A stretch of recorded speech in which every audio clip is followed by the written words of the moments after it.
레위기 23장 42절에서 43절입니다. 다 함께 말씀 한 목소리로 읽겠습니다. 너희는 이랫동안 초막에 거주하되 다 초막에 거주할지니 이는 내가 이스라엘 자손을 애굽 땅에서 인도하여 내던 때에 초막에 거주하게 한 줄을 너희 대대로 알게 함이니 나는 너희의 하나님 여호와이니라. 아멘. 한 주간도 잘 지내셨습니까? 네, 그리스도 안에서 풍성한 은혜가 이 한 주간도 있었을 줄 믿습니다. 오늘은 추수감사주일입니다. 추수감사주일은 1620년에 영국의 청교 교도들이 신앙의 그 박해를 피해서 영국을 떠나서 신대륙에 상륙을 했죠. 그 신대륙은 지금의 미국입니다. 그들은 신대륙에 도착했을 때 그 대륙, 그 미국이 하나님께서 예비하신 땅이라고 믿었습니다. 하지만 첫 번째 겨울을 맞이하면서 청교도들은 총 102명 중에서 44명이 추위와 식량 부족으로 죽었어요. 그러니까 절반이 죽은 거죠. 다행히 살아남은 사람들은 원주민들의 도움을 받아서 뱀장어를 잡는 방법, 그 다음에 옥수수를 재배하는 방법 등을 도움을 받아서 여름에 많은 소출을 거두게 되었습니다. 그래서 청교도들은요 1621년 12월에 자신들을 도와준 원주민들에게 감사하는 의미에서 그들을 초대를 했고요. 그래서 그들과 함께 음식을 준비하고 먹으면서 또 하나님께 감사하는 예배를 드렸습니다. 이것이 추수감사절의 유래가 되는 거죠. 이처럼 추수감사절은 청교도들이 자신들이 고통 가운데 있었을 때에 자신들을 도운 인디언들에게 감사하고 하나님의 은혜를 감사하고 찬양하는 날이었습니다. 진정한 감사는 감사할 수 없는 그 상황 속에서 감사를 찾는 것이죠. 사도 바울은 우리에게 이렇게 얘기합니다. 항상 기뻐하라, 쉬지 말고 기도하라, 범사에 감사하라. 이것이 그리스도 예수 안에서 우리를 향하신 하나님의 뜻이다 라고 사도 바울은 우리들에게 말을 했습니다. 여러분, 왜 사도 바울이 이러한 이야기를 했겠습니까? 생각해 보면 어떠한 상황 속에서도 하나님이 주신 은혜를 기억하라는 의미가 들어있는 것 같아요. 어려움이 당할 때 우리는 어쩌죠? 우리는 쉽게 소망을 잃어버리는 경우가 많이 있습니다. 그리고 기쁨보다는 근심과 염려와 걱정들이 있다는 거죠. 그래서 이러한 근심과 걱정과 염려가 우리 속에 있을 때는 어떻죠? 감사보다는 원망과 불평을 우리가 더 많이 하는 경우가 많다는 거죠. 그리고 사랑보다는 내가 먼저 살려는 자기 사랑이 더 강해지는 경우가 많이 있다는 것입니다. 이야기를 우리가 한 단어로 줄인다면 이렇게 표현할 수 있습니다. 거룩함입니다. 거룩함을 우리가 잃어버릴 수가 있게 된다는 거죠. 우리가 항상 기뻐하고 쉬지 말고 기도하고 범사에 감사해야 하는 이유는 다른 것이 아니라 나에게 유익이 되기 때문입니다. 나에게 유익은 무엇일까요? 그것은 하나님의 뜻이 내 안에 이루어진다는 것이죠. 그것을 발견하게 된다는 것입니다. 그렇기 때문에 오늘 사도 바울은 우리들에게 항상 기뻐하라, 쉬지 말고 기도하라, 범사에 감사하라 라고 우리들에게 오늘의 시대를 살아가는 우리들에게 권면을 하고 있는 겁니다. 자, 우리 옆분에 있는 분들과 함께 이렇게 권면했으면 좋겠습니다. 항상 기뻐하십시오. 쉬지 말고 기도하십시오. 범사에 감사하십시오. 네, 이러한 놀라운 은혜가 있기를 바랍니다. 사랑하는 성도 여러분, 지금 이 시간 그리고 이 상황 속에서 하나님께서 우리를 향한 하나님의 뜻을 우리가 한번 생각해 보았으면 좋겠습니다. 주님이 우리에게 무엇을 말씀하고 있는 것일까요? 우리 한번 물어보았으면 좋겠습니다. 아마도 그것은 하나님의 은혜를 지켜가는 삶의 모습을 주님이 우리들에게 요구하고 있지 않을까 생각해 보게 됩니다. 추수감사절을 맞아서 다시금 하나님의 은혜 안에 더욱 우리가 거하기를 바랍니다. 추수감사절이란 단어는 사실 성경에는 없어요. 그런데 추수감사절과 비슷한 절기가 성경 안에 기록이 되어 있습니다. 그것이 뭐냐면 초막절입니다. 자, 따라해 볼까요? 초막절. 네, 이 초막절은 장막절이라고 합니다. 자, 초막절, 장막절 이렇게 불려지기도 하는데요. 이 초막이란 것은 히브리어로 수카라고 합니다. 수카. 이 초막, 이 수카는 마치 그 임시 건물인데요, 가건물 같은 건데, 그 이스라엘 사람들은 이 초막절이 되면 임시 가건물을 짓고 그 안에서 생활을 했습니다. 이스라엘 사람들은 레위기 23장 43절에 있는 말씀과 같이 일곱째 달 50일은 초막절이니 여호와를 위하여 7일 동안 지킬 것이라 라는 이 말씀을 따라서 히브리어로 수코트라는 초막절을 지켰습니다. 자, 초막을 수카라고 얘기하고요, 초막절을 수코트라고 이야기를 합니다. 이렇게 이 이스라엘 백성들이 초막절을 지키는 이유가 있어요. 그것은 뭐냐면 출애굽하고 연결이 되기 때문입니다. 이스라엘 백성들에게 중요한 절기 중에 하나가 유월절이죠. 근데 이 유월절이 뭐냐면 하나님께서 이스라엘 백성들을 노예 생활에서 자유롭게 해준 사건, 이스라엘 백성들을 출애굽을 시키셔서 노예 생활에서 해방시켜준 사건, 구원의 사건, 이스라엘 민족의 시작의 사건을 보여주는 것이 출애굽 사건입니다. 그래서 출애굽 사건은 이스라엘 백성들에게 있어서 너무나도 중요하고, 그것은 세대에 거쳐서 계속해서 이스라엘 백성들이 자신들의 자손들에게 가르치는 중요한 구원의 사건이라는 거죠. 출애굽 후 이스라엘 백성들은 40년간 광야 생활을 했습니다. 이스라엘 백성들은 가나안 땅에 들어가기 전에 출애굽을 한 후에 어떤 생활을 했죠? 광야 생활을 하면서 그들은 가만히 정착한 생활을 하는 것이 아니라 끊임없이 이동하는 생활을 했습니다. 그러면서 그들이 만들었던 것은 무엇입니까? 장막 안에 거하는 것이었어요. 초막을 지으면서 이동 생활을 했다는 거죠. 바로 그 광야 생활, 출애굽한 이후 광야 생활을 기념하기 위해서 지키는 절기가, 초막 생활을 기념하면서 절기는 지키가 초막절이라는 거예요. 그래서 현대 이스라엘 사람들은 이 초막절이 오면 이 수카라는 초막을 짓거든요. 그래서 일주일 동안 그들은 이 수카라는 초막에서 생활을 하게 됩니다. 그래서 이스라엘 사람들은 나무 판자라든지 야자수 나무라든지 아니면 지피라든지 나뭇잎 등으로 이제 수카를 만들게 돼요. 그래서 이제 광야 생활을 기념하기 위해서 이 수카를 지을 때 중요한 게 있습니다. 그건 뭐냐면 별이에요, 별. 적어도 하늘에 떠 있는 별 3개는 볼 수 있는 어떠한 마치 이제 구멍 같은 거를 이렇게 만들게 된다는 거죠. 그래서 일부러 수카를 지을 때, 이 초막을 지을 때는 멋있게 지으는 것이 아니라 엉성하게, 뭐 요즘에 우리가 텐트 물품 보면 이렇게 텐트를 쫙 던지면 쫙 펴지잖아요. 그렇게 멋있게 지어지는 것이 아니라 좀 엉성하게, 그래서 하늘의 별을 볼 수 있게끔 초막을 지은다고 합니다.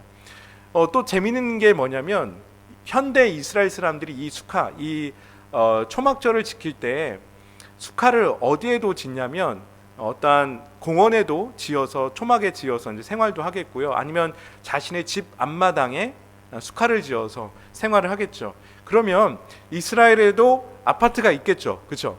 그러면 이 아파트가 있는 이스라엘 사람들은 이 아파트 내에서 어떻게 수카를 지킬까요?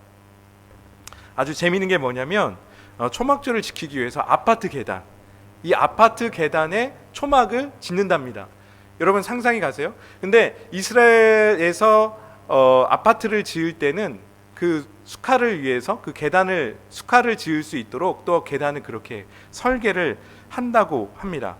어쨌든 일주일 동안 이스라엘 사람들은 말씀과 같이 자기 집에서 온 가족이 모여서 초막 생활을 하게 된다는 거죠. 그러면 왜 하나님께서 이스라엘 백성들에게, 출애굽한 이스라엘 백성들에게 왜 하나님께서는 초막절을 지키라고 말씀하셨을까요? 그것은 첫 번째로 이 초막절은 하나님의 보호와 인도하심을 기억하기 위함이었습니다. 레위기 23장 34절 35절에 있는 말씀 다 같이 읽어보겠습니다. 이스라엘 자손에게 말하여 이르라. 일곱째 달 15째 날에 초막절이니 여호와를 위하여 이레 동안 지킬 것이라. 첫날에는 성회로 모일지니 너희는 아무 노동도 하지 말지며. 자, 초막절에 중요한 것이 있죠. 노동을 하라고 했습니까? 하지 말라고 했습니까? 네, 하지 말라고 했어요. 자, 그래서 현대 이스라엘 사람들은 초막절이 되면 초등학교 수업이 없습니다. 좋겠죠. 초등학교 수업이 없어요. 일주일 동안 수업이 없는 거야. 그럼 회사 다니는 사람들은 회사를 갈까요, 안 갈까요? 가겠죠. 가면 어떻게 하냐면 근무 시간이 단축이 됩니다. 근무 시간이 단축이 돼요. 자, 왜 이렇게 이스라엘 사람들이 학교를 일주일 동안 쉬면서 회사의 근무 시간을 줄여가면서 이날을 지킬까요? 왜 이날을 일을 하지 않고 거룩한 날로 지킬까요? 그것은 출애굽 후 광야 생활 속에서 이스라엘 백성들은 하나님께서 그들의 조상을 지켜주신 그 하나님이 누구인지를 기억을 했다는 거예요. 생각해 보세요. 이스라엘 백성들이 광야 생활을 하면서, 광야라는 것은 이 사막과 같은 곳이잖아요. 그래서 낮에는 굉장히 뜨겁잖아요, 그렇죠? 낮에 열기가 있고, 또 밤에는 어떻습니까? 일교차 때문에 굉장히 추운 거예요. 이것이 광야인데, 그래서 하나님께서는 그 이스라엘 백성들을 낮에는 구름 기둥으로, 밤에는 불 기둥으로 보호하셨어요. 그래서 이스라엘 백성들이 생명을 유지할 수 있도록 하나님께서 보호하셨죠.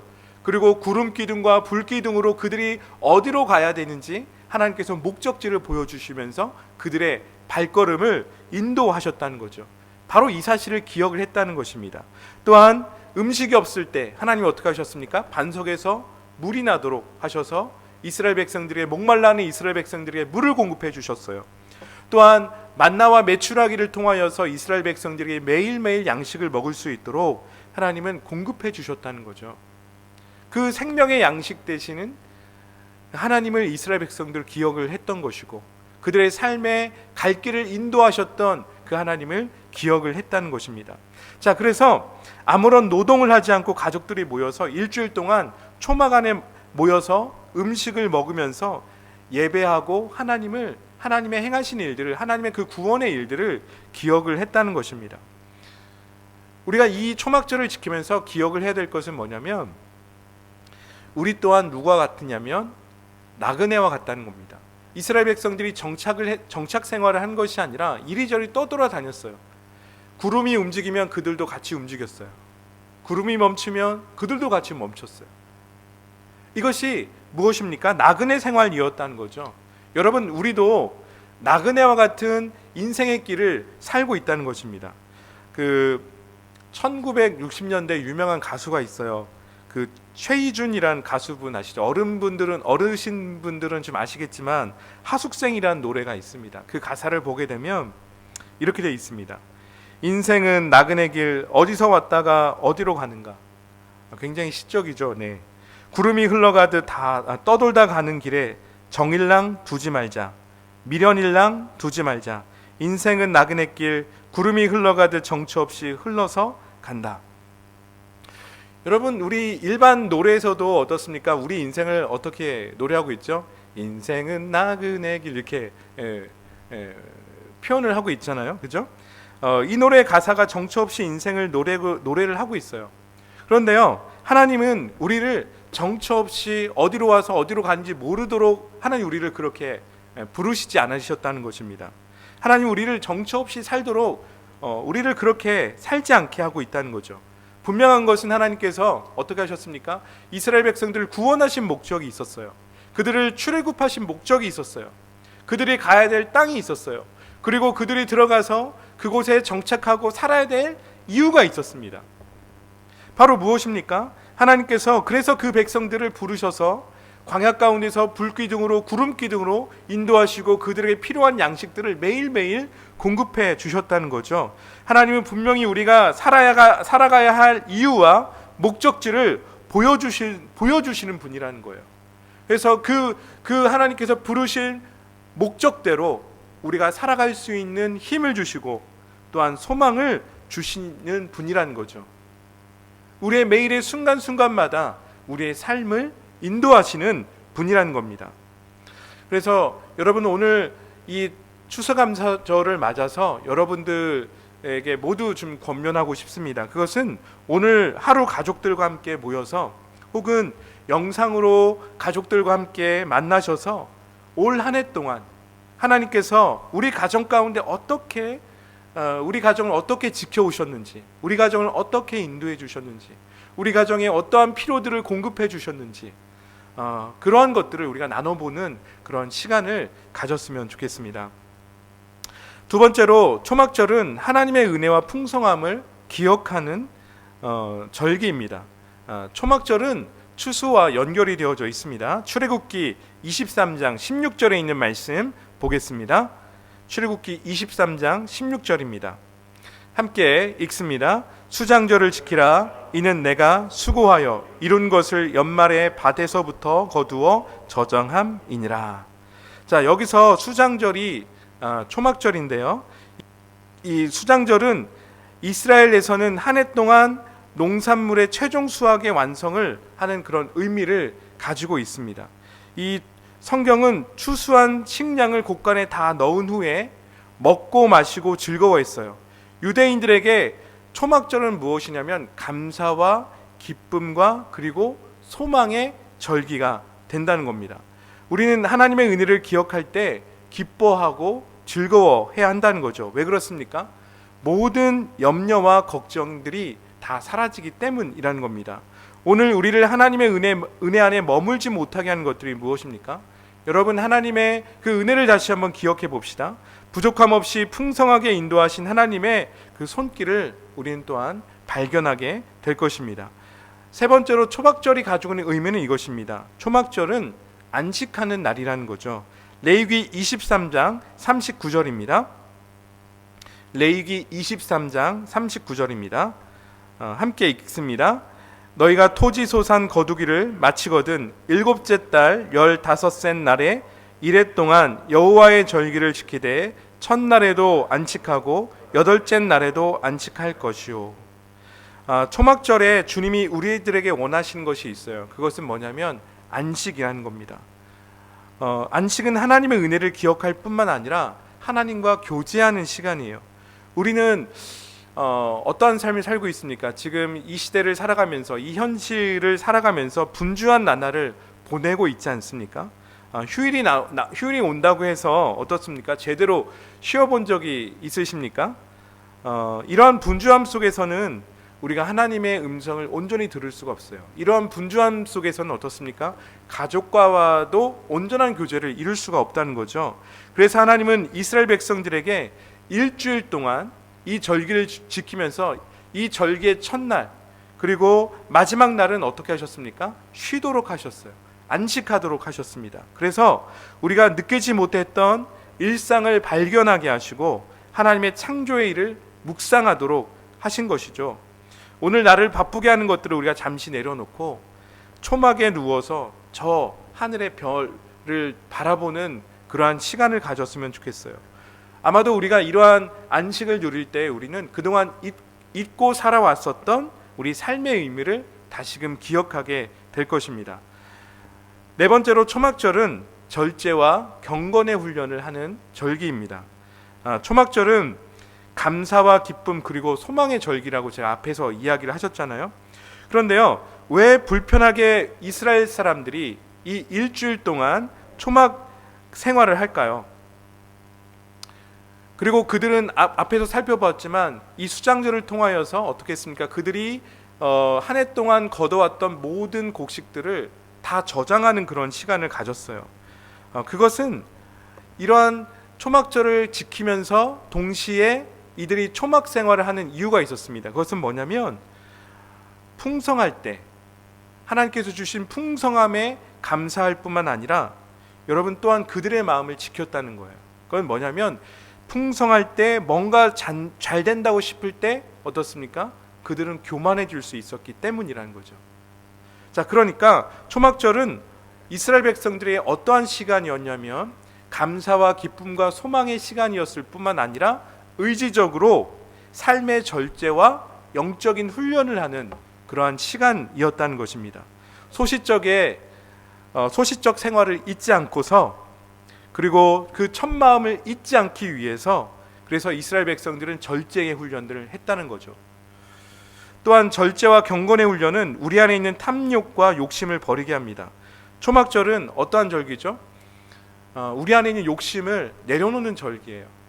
그래서 이 이스라엘 백성들이 어떻게 했냐면 나눴다는 것이죠. 그들의 필요를 나누어 주는 그런 절기를 했습니다. 그래서 주변을 돌보는 절기가 초막절이었다는 거죠. 우리 페나가림 교회도 추수감사절이 오면 항상 하는 행사가 있습니다. 그것이 무엇입니까? 우리가 과일을 함께 모아서 이 주변에 있는 상가 분들에게 과일을 나눠주는 그러한 행사를 우리가 가졌었죠. 그런데 올해 코로나로 인해서 우리 교회는 이 건물의 사람들에게 과일을 나누지 못하는 것이 정말 많이 아쉽습니다. 그럼에도 불구하고 항상 우리 그리스도인들이 기억을 해야 될 것은 나눔의 정신을 가지고 살아갔으면 좋겠습니다. 다섯 번째로 초막절은 어떠한 절기냐면 가정의 문화를 새롭게 하는 절기입니다. 레위기 23장 43절에 있는 말씀을 보도록 하겠습니다. 이는 내가 이스라엘 자손을 애굽 땅에서 인도하여 내던 때에 초막에 거주하게 한 줄을 너희로 대대로 알게 함이니라. 나는 너희의 하나님 여호와이니라. 이 초막절에는 어떻게 했었냐면 가정이 초막에 둘러앉아서 촛불을 켜고요, 절기의 음식을 나눠 먹으면서 노래를 부르고 여러 가지 대화를 나눴습니다. 유대인들의 특징 중에 하나가 뭐죠? 대화죠. 대화를 통해서 그들의 믿음을 가르치고 그들의 율법을 가르치죠. 그런 일을 했다는 것입니다. 그래서 이 일을 통해서 신앙이 자녀들에게 흘러가도록 했다는 것이죠. 여러분, 우리들의 중요한 것은 우리 부모 세대가 하나님의 행하신 일들을 기억하는 것 너무나도 중요합니다. 그런데 또 한 가지 중요한 게 있어요. 하나님을 아는 것이 우리 세대에서 멈추는 것이 아니라 우리 다음 세대에게 흘러 들어가는 일들이 있어야 된다는 거죠. 우리 다음 세대들도 어떻게 하나님께서 우리의 삶 속에서, 자신의 삶 속에서 하나님이 어떠한 일들을 행하셨는지를 기억하는 일들이 필요하다는 것입니다. 그렇기 때문에 우리는 부모 세대들이 우리 자녀들에게 신앙의 교육을 하는 것은 너무나도 중요하다는 것입니다. 여러분, 초막 생활을 하면서 왜 이러한 것들을, 왜 율법을 자녀들에게 가르쳤을까요? 여러분 생각해 보세요. 광야의 길은 어떠한 길이었을까요? 이스라엘 백성들이 출애굽한 후에 광야 생활을 했는데 그 광야의 생활의 대부분은 어떠한 모습이 있었겠습니까? 항상 위험이 도사리고 있었다는 거죠. 강도의 위험도 있었고, 항상 적들의 침입도 있었고, 동물들의 침입도 있었고, 그리고 자연재해가 있었겠죠. 갑자기 그 광야에서도 소낙비가 내리는 경우가 있어요. 그리고 소낙비가 내리게 되면 정말 강물이 급하게 불어나는 일들이 있다는 거죠. 또 하나는 무엇이 있었겠습니까? 모래폭풍도 있었겠죠. 또 낮과 밤의 커다란 일교차 때문에 사람들이 더워서 쓰러지든 아니면 밤에 추워서 덜덜 떨든 고생을 하게 되어져 있다는 것입니다. 물이 없어서 늘 갈증을 느끼는 곳이었죠. 먹는 것도 제한이 있었습니다. 여러분 생각해 보세요. 우리 인생길도 이렇처럼 광야처럼 생활을 살아왔는데 우리 자녀들도 자신의 그 인생길을 살아가야 된다는 거죠. 그런데 그 인생길에 늘 즐거운 일들만 있습니까? 아니죠. 늘 어려움이, 항상 위험이 도사리고 있다는 것입니다. 자, 그 이야기는 어떤 것입니까? 언제든지 우리는 신앙을 잃어버릴 수 있는 위험을 만날 수가 있다는 거예요. 오늘 말씀을 보게 되면 43절 마지막에 이렇게 되어 있습니다. 대대에 이것을 알게 하라 라고 되어 있죠. 왜 대대에 이것을 알게 하라고 말씀하셨겠습니까? 그것은 모든 것에서 지켜주신 하나님을 알게 하라 라는 말씀이에요. 광야길에서 구름과 불기둥으로 낮에는 시원하게, 밤에는 적정한 따뜻함을 유지하게 하신 하나님, 부족함이 없이 일용할 양식을 공급하신 하나님, 모든 원수들을 물리치신 하나님, 하나님은 이스라엘 백성들을 인도하셨던 하나님이라는 거죠. 그것을 기억하라는 거예요. 그것을 가르치라는 거죠. 여러분, 신앙은 나에서 끝나서는 아니 된다는 겁니다. 우리 자녀가 잘 되는 것 너무나도 중요합니다. 좋은 대학 가고 좋은 직장에 취업하는 것 너무나도 중요합니다. 그런데 하나님을 떠난다면 어떻게 되겠습니까? 저는 교회에서 사역을 하면서 많은 믿음이 좋으신 집사님, 그리고 믿음 좋으신 권사님, 믿음 좋으신 장로님, 그리고 목회자들의 자녀들이 대학을 졸업한 이후에 하나님과 상관없이 살아가는 많은 사람들을 보았습니다. 그래서 이런 분들이 이런 분들과 대화를 나누다 보면 이분들이 항상 고민들을 털어놓는데 한결같이 이러한 이야기를 합니다. 나이가 지긋이 드신 이러한 직분자들이 하시는 말씀이, 제가 아이가 어렸을 때 아이에게 올바른 신앙교육하지 못한 것을 후회합니다 라고 이렇게 저와 함께 이야기 나눴던 것들을 기억을 하게 된다는 거죠. 사실 설교를 하고 있는 저는 목회자잖아요. 제가 저희 자녀들을 바라볼 때, 저희 자녀들이 어린이 되었을 때 좋은 신앙이 될 수 있겠지라는 아니란 생각을 하지 않습니다. 사춘기가 찾아오고 있는 우리 아이들을 보면서, 그리고 점점 지식이 쌓여가는 우리 자녀들을 보면서, 그리고 엄마 아빠보다도 자기 주장을 더 강하게 어필하는 이 자녀들을 보면서 저는 긴장을 하게 된다는 겁니다. 어떠한 긴장이냐면, 이 자녀에게 어떻게 하나님의 말씀, 이 자녀가 어떻게 경건한 세대로 다음 세대로 잘 자라가게 할 것인가에 대한 늘 고민을 하고 있다는 거죠. 자녀에게 신앙을 잘 알려주어야겠다라는 이런 긴장감이 있다는 겁니다. 만약에 우리가 지금 이 시대에 우리 자녀들에게 올바른 신앙이 무엇인지, 올바른 교회 생활이 무엇인지, 올바른 신앙 안에서 자신의 가진 은사와 재능, 부르심을 어떻게 신앙 안에서 사용할 것인지에 대해서 믿음의 유산들을 가르쳐 주지 않는다면, 여러분, 믿음의 유산을 이어가는 것은 어렵다는 것입니다. 제가 소망하는 것은 하나님의 말씀이 우리 자녀들에게, 광야길을 걸어가야 되는 우리 자녀들에게 장막이 되어주기를 소망합니다. 하나님의 말씀이 우리 자녀들에게 보호가 되어지기를 소망합니다.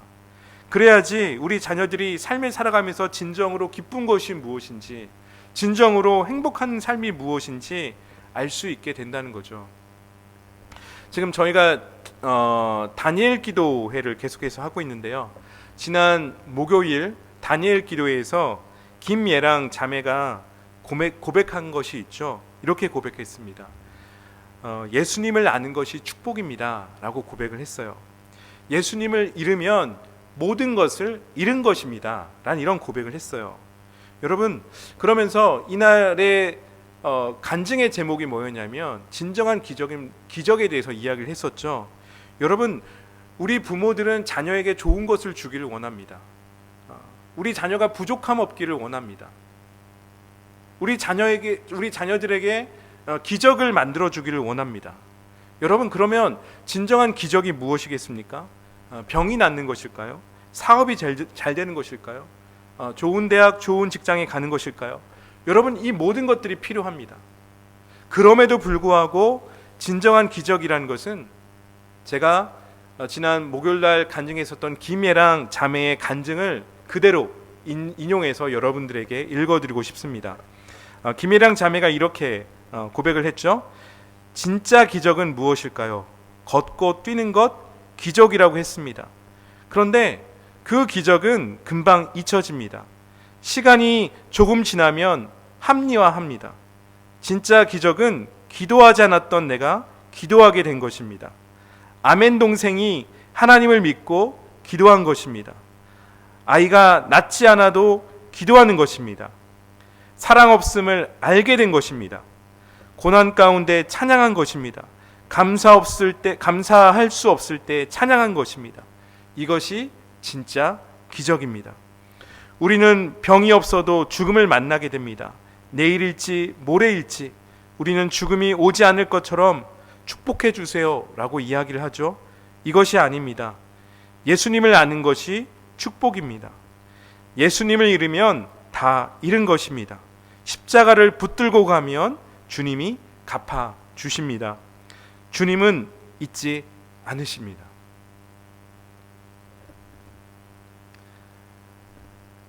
사랑하는 성도 여러분, 다시 권면을 드리고 싶은 것은 이겁니다. 11월 12일 다니엘 기도회 김예랑 자매님의 간증과 그 다음 날 있었던 박광식 문화 선교사님의 간증을 혹시 듣지 않으신 분들이 있다라면 다시 한번 유튜브에 가셔서 검색하셔서 이 간증을 꼭 듣기를 추천합니다. 추수감사절을 성경에서 찾으면 초막절이라고 얘기를 했습니다. 초막절은 광야 생활 가운데서 이스라엘 백성들을 지켜주신 하나님의 은혜를 기억하고 감사하는 축제의 절기입니다. 무엇이 우리의 삶을 축제로 만들까요? 그것은 예수 그리스도가 되어야 될 줄 믿습니다. 사도 바울은 그의 생애 마지막에 믿음 안에서 아들처럼 생각하는 사랑하는 디모데에게 다음과 같이 편지를 썼어요. 여러분 함께 읽어보겠습니까? 이 말씀을 우리가 함께 읽으면서 주님이 우리들에게 말씀하시는 거로 여러분 한번 생각하시고 받아들이시고 함께 읽었으면 좋겠습니다. 디모데후서 3장 14절과 17절에 있는 말씀 함께 읽어보겠습니다. 다 함께 읽겠습니다. 그러나 너는 배우고 확신한 일에 거하라. 너는 내가 누구에게 배운 것을 알며 또 어려서부터 성경을 알았나니 성경은 능히 너로 하여금 그리스도 안에 있는 믿음으로 말미암아 구원에 이르는 지혜가 있게 하느니라. 모든 성경은 하나님의 감동으로 된 것으로 교훈과 책망과 바르게 함과 의로 교육하기에 유익하니 이는 하나님의 사람으로 온전하게 하며 모든 선한 일을 행할 능력을 갖추게 하려 함이니라. 사랑하는 성도 여러분, 이 시기에 우리에게 중요한 것은 주님이 우리와 함께 하심을 우리의 마음에 받아들이는 것입니다. 이것이 오늘 살아가는 힘이 될 줄 믿습니다. 주님이 있는 삶과 없는 삶은 다르다는 거예요.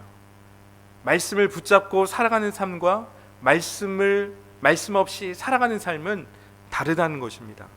오늘 추수감사절을 맞아서 주님의 초막 안에서 주님의 보호하심과 공급하심을 경험할 때 우리는 오늘을 살아갈 수 있는 힘, 그리고 내일을 살아갈 소망을 얻게 되는 줄 믿습니다. 그리고 가정 공동체가 이 코로나19 시대를 맞아서 다시 한번 우리가 CMCO를 맞이하면서 우리 가정을 예배 공동체로 세우는 경건의 노력을 하는 일들이 있었으면 좋겠습니다. 다시 한번 권면드리지만 이제 다니엘 기도회가 얼마 남지 않았습니다. 여러분, 이 일주일의 시간 동안 뜻하지 않았던 하나님의 은혜가 우리 가운데 임하는 또한 그러한 다니엘 기도회가 되어지기를 예수 그리스도의 이름으로 간절히 축원합니다. 우리 함께 잠시 기도하도록 하겠습니다. 다니엘 기도회를 통해서 여러분들 많은 은혜를 받고 있으리라고 생각합니다. 이 시기를 통해서 다니엘 기도회를 통해서 하나님께서 우리를 새롭게 하시는 하나님의 방문이 우리 가운데 있는 줄 믿습니다. 오늘은요, 여러분, 우리가 함께 코로나19가 지금 말레이시아에 계속해서 확진자가 급증하고 있죠. 어제 뉴스를 보니까 LA 다저스, 미국의 그 LA 다저스 경기장의 주차장이 코로나 선별 진료소로 바뀌었어요. 프랑스는 30초에 한 명이 확진이 되고 있다고 하고 있습니다. 지금 말레이시아도 하루에 확진자가 한 1000명 이상 지금 며칠째 계속해서 나오고 있죠. 지금 페낭도 많은 숫자가 나오고 있습니다. 그리고 학교와 병원 또한 우리가 살고 있는 영역 속에서도 확진자가 지금 계속해서 나오고 있는데요. 여러분, 이 시간 가족들과 함께 다 같이 손을 잡고서 중보기도 했으면 좋겠습니다. 어떠한 기도를 했으면 좋겠냐면 하나님께서는 역대하 7장 14절을 통해서 이렇게 말씀하셨어요. 내 얼굴을 찾으면 내가 하늘에서 듣고 그들이 죄를 사하고 그들의 땅을 고치겠다라고 말씀하셨습니다. 하나님께서는 우리가 하나님을 찾을 때 우리의 죄를 사하시겠다 말씀하셨어요. 우리의 땅을 고치시겠다 말씀하고 있습니다. 지금 이 코로나 시기를 겪으면서 어떤 사람들은 이것이 위기라고 말씀하시는 분들이 있죠. 여러분, 이 시기는 위기이기도 하지만 또 어떤 시간입니까? 하나님께서 우리를 변화시키는 변화의 시간이 될 줄 믿습니다. 그래서 오늘 이 시간 우리 함께 기도하실 때는 이렇게 기도했으면 좋겠어요. 우리의 안전을 위해서 기도합시다. 그리고 이 시기가 하나님께서 나의 삶을 변화시키는 시간, 그리고 이 시기가 하나님께서 우리 가정을 변화시키는 시간, 우리 교회 공동체를 변화시키는 시간, 이 사회를 변화시키시는 하나님의 그런 놀라운 변화의 시간이 될 수 있도록 우리 함께 기도하시고, 두려움 속에 떨고 있는 마음들이 있다면 그것들을 주님 앞에 다 내려놓으시고, 하나님께서 초막으로 우리를 지키시고 우리들에게 공급해 주셨던 것처럼 하나님, 두려움들이 떠나가고 예수 그리스도 안에서 평안과 위로를 겪는 시간 되어지게 하여 주옵소서. 우리 교회가 계속해서 변화되어지는 공동체, 개혁하는 교회가 될 수 있도록 우리 교회를 위해서, 나 자신을 위해서 우리 지역 사회를 위해서 우리 함께 한 목소리로 기도하도록 하겠습니다. 함께 기도합니다. 하나님 아버지 감사합니다. 우리들에게 추수감사절을 맞아서 하나님 다시 한번 하나님의 은혜를 기억하며 나갈 수 있도록 인도하여 주셔서 감사합니다. 하나님 다시 한번 주님이 우리 삶을 어떻게 인도해 오셨는지, 하나님께서 어떻게 우리 삶의 마지막을 완성시키시는지 보게 해주셔서 감사합니다. 우리 삶의 완성이 되신 하나님, 우리 삶의 이유가 되신 하나님, 그 주님을 바라보며 주님 앞에 나아갑니다. 하나님 오늘 이 시간 주님의 얼굴을 구합니다. 하나님 우리들 가운데 하나님을 찾지 않았던 모든 죄들을 돌이켜서 다시 한번 주님을 찾겠습니다. 하나님 오늘 이 시간 주님 앞에 기도하며 나가는 것은 누구나 위기라고 말하는 이 시기는 하나님을 찾는 시간이요, 하나님이 이 시기는 하나님 앞에 변화를 경험하는 시간이 될 줄 믿습니다. 특별히 하나님 우리의 안전을 위해서 기도합니다. 하나님 우리 사랑하는 성도들이 하나님 코로나19 가운데 두려워하지 않게 하시고 아프지 않게 해주시고, 또한 여러 가지 안전의 위협을 받는 상황 속에서 두려워하지 않도록 하여 주옵소서. 아버지 하나님, 하나님의 보호하심과 평안함 가운데 살아갈 수 있도록 인도하여 주옵소서. 사단의 음성에 귀 기울이지 않도록 하여 주시고 이때에 말씀을 붙잡는 일들이 일어날 수 있도록 인도하여 주옵소서. 특별히 기도하는 것은 교회 안에 새로운 영적 부흥이 일어나게 하시고 하나님 변화가 일어나게 해주시고 교회가 개혁되어지는 교회로 세워지며 나갈 수 있도록 인도하여 주옵소서. 하나님 특별히 코로나19 가운데 이 지역사회를 지켜주시고 하나님 관공서를 지켜주시고 또한 회사들을 지켜주시고 학교들을 지켜주시고 우리 자녀들을 지켜주시고 또한 우리 각 사람의 건강들을 지켜주시며 우리 이웃들이 안전하게 하나님 생활할 수 있도록 인도하시며 하나님 아픈 자들 가운데 예수 그리스도의 이름으로 하나님 병이 떠나가고 나아지고 치유되어지는 역사가 있을 수 있도록 주 하나님 인도하여 주옵소서. 하나님 아버지 다시 한번 교회가 하나님의 부르심과 본질 앞에 더욱더 서 있을 수 있도록 주님 일하여 주옵소서. 하나님 오늘도 우리 가운데 일하시는 그 주님을 찬양합니다. 우리의 모든 것 되신 주님을 찬양합니다. 우리의 왕 되신 하나님을 높여드립니다. 그 주님을 찬양합니다. 그 주님을 경배합니다. 하나님, 우리의 하나님은 우리의 아버지가 되십니다. 변함이 없으시고 신실하신 하나님이십니다. 이 시간 하늘의 문을 여시고 우리를 주목하시고 우리를 새롭게 하여 주시옵소서. 전 세계가 코로나로 여러 가지 위기를 맞고 있지만 이 속에 하나님의 뜻을 발견하며 나갈 수 있도록 인도하여 주옵소서. 하나님 혹시 우리 안에 하나님의 뜻대로 살지 못한 모습들이 있다라면 주님 우리가 정직하게 고백하오니 용서하여 주시고 하나님 앞에서 겸손하게 하사 하나님만을 더욱더 의지하고 하나님만을 예배하는 삶을 살아갈 수 있도록 인도하여 주옵소서. 이 시기가 위기의 시간이 아니라 이 시기가 우리 안에 변화와 성숙을 경험하는 시간이 되어지게 하여 주옵소서. 우리 안에 있는 모든 두려움과 걱정과 염려와 모두 주님이 다 가져가 주시기를 기도하고 주님 안에 있는 그 평안을 누리게 하여 주시기를 원합니다. 가정을 지켜주시고 자녀들을 지켜주시고 회사를 지켜주시고 또한 우리의 자녀들이 다니는 학교를 지켜주시기를 원합니다. 하나님 코로나를 위해서 수고하는 관계자들을 지켜주시옵소서. 위로진들을 격려하여 주시고 또한 고통 속에 있는 자들을 하루속히 회복하여 주시기를 간절히 기도합니다. 하나님 교회가 이 시기에 하나님 나라와 민족을 위해서 중보하게 해주시고 더욱 연합하게 해주시고 하나님의 사랑을 흘려보낼 수 있도록 인도하여 주옵소서. 오늘 말씀 속에 하나님의 음성을 듣는 시간 되게 하여 주심이나요 감사드리고 예수님의 이름으로 기도합니다. 아멘.